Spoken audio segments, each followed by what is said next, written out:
миний болон энэ залуучуудын ард нэг айл байгаа. Нэг өрх байгаа. Энэ шийдвэр миний болон манай хамт олонны ардлынхын амьдралаас хоош нь татсан.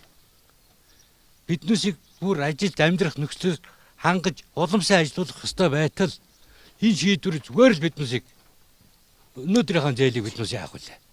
Маргааш биднээс яаж амьдрах вүлээ. Ийм хүнд байдал оруулсан. Тэгэхээр сэтгэл санааны хувьд бас маш тогтворгүй. Энэ уул уурхай ажил гэдэг чинь энэ хамт олон зүгээр бие сэтгэл зүрх сэтгэлээрээ нийлж яж өндөр бүтээлтэй ажиллаж яадаг. Бие биендээ итгэж яж одоо энэ үйлчлэгийг үгүй хийсэн. Ийм хариуцлагагүй шийдвэр. Энэ шийдвэрээ эртхэн цуцалж биднээсийг маш яралтай ажилтай орлоготой болгоо гэж төр засгаасаа биднээс шаардж байна. Шаардж байна.